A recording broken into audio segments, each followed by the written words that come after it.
So, something that I wish I would have learned early on that I've learned over time and I recommend to people I mentor is determine what you want and then focus on that and really go after it.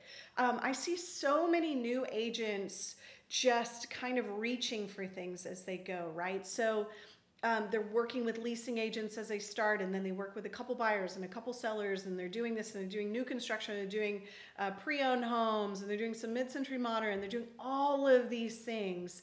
And what that can lead to sometimes is burnout. Unless, again, you have chosen like a local focus, and let's say you can do all of that in your neighborhood, then that sounds really good. But what I mean by determine your focus and determine what you want is really sit down and figure out what are you drawn to. So if you are, well, one way to develop this is really like focus on your passion. So what made you want to get into real estate in the first place? And when you're driving, you're driving down the road and you're looking at houses and you're thinking about houses, what are you naturally drawn to? So for me, I really enjoy new construction.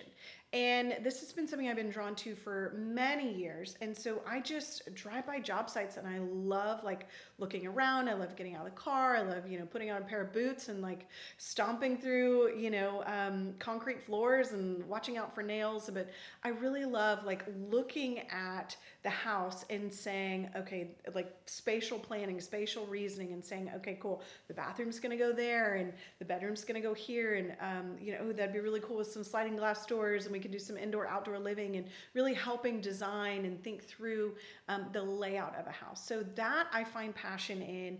And then that translates naturally to being able to work with builders and educate maybe new builders or builders who are wanting to make more flowing and functional houses. So that's what I found as something that I feel very passionate about. And I love flipping houses. I love, talking with clients through flips. I love working with contractors. I love making spaces more beautiful. So that's something I found.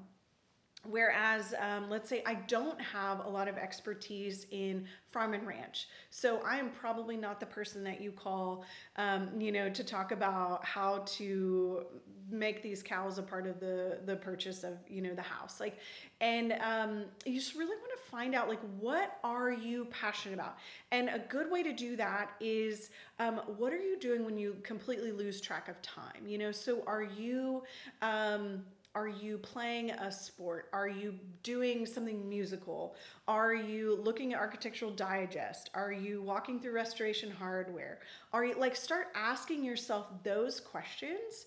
And as you're losing track of time, then you're in this state of flow, and then you begin focusing on what it is that you really want to create. And so the best way then to link that into real estate is by talking about it, sharing it with your clients, sharing it with your friends, naturally bringing it up in all of these conversations.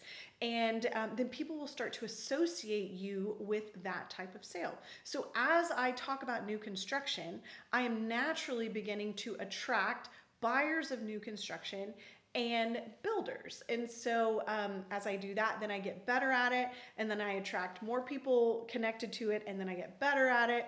And then I'm able to find land for builders and things like that. So as I grow in my craft, I'm then honing in on what I want to do more and more. But so then it becomes a focus, and then I'm doing more of that. And so then if I get requests, let's say I'm really focused on new construction, but I get a request from someone who lives out in the country, then I'm able to say, you know what, that's not my specialty. I'm going to refer you to, a friend of mine who actually is really gifted at selling, more rural properties, things like that. And so I'm still able to get a referral fee off of that transaction, which is great. I'm able to give business to my friend who's really gifted at that. I'm actually benefiting the seller of that house, who is going to get an expert and a specialist. But then I get to maintain, the joy of what I love doing. And then I'm not burning out by selling properties that I don't understand, I don't really enjoy, and doing a disservice to all of those people. So I really want you to, as you're starting out, determine what it is that you really, really like, and then start brainstorming on how to focus your energy on buying or selling that.